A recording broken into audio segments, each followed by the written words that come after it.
भारत की blue water policy का संबंध भारतीय नौसेना की उस रणनीति से है जो देश की समुद्री शक्ति को बढ़ाने और हिंद महासागर क्षेत्र में अपनी प्रमुख स्थिति स्थापित करने के उद्देश्य से तैयार की गई है। इसे व्यापक रूप से नीली जल रणनीति के रूप में जाना जाता है।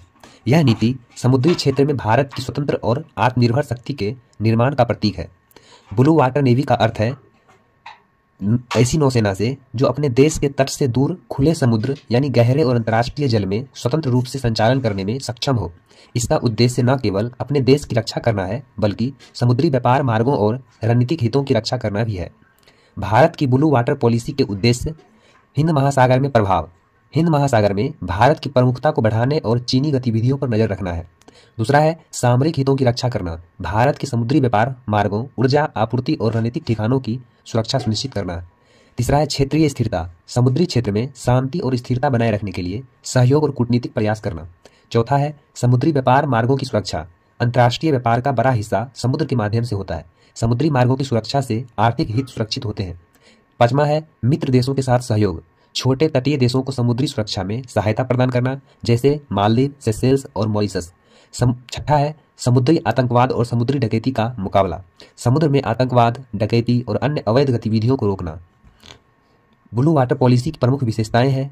पहला है स्वदेशी नौसैनिक क्षमताएं। भारतीय नौसेना स्वदेशी जहाज, पनडुब्बियां और विमान निर्माण पर जोर दे रही है। इसमें INS विक्रांत जैसे स्वदेशी विमान वाहक पोत शामिल है।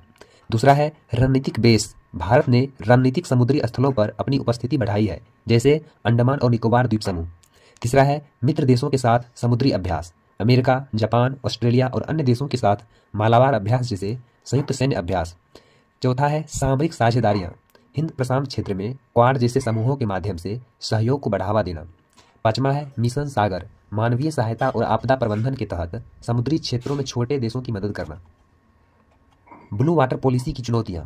चीन की उपस्थिति। हिंद महासागर में चीनी नौसेना और स्ट्रिंग ऑफ पर्ल्स रणनीति भारत के लिए चुनौतियां हैं। दूसरा है अपर्याप्त संसाधन। ब्लू वाटर नेवी के लिए अत्यधिक वित्तीय और तकनीकी संसाधनों की आवश्यकता होती है। तीसरा है कूटनीतिक दबाव। अंतर्राष्ट्रीय क्षेत्र में संतुलन बनाए रखना, विशेषकर अमेरिका और चीन के बीच। भारत की वर्तमान उपलब्धियां क्या है? तो पहला है INS विक्रमादित्य और INS विक्रांत जैसे विमान वाहक पोत। दूसरा है परमाणु पनडुब्बी जैसे INS अरिहंत। तीसरा है लंबी दूरी तक संचालन में सक्षम युद्धपोत और आधुनिक मिसाइल सिस्टम। चौथा है समुद्री निगरानी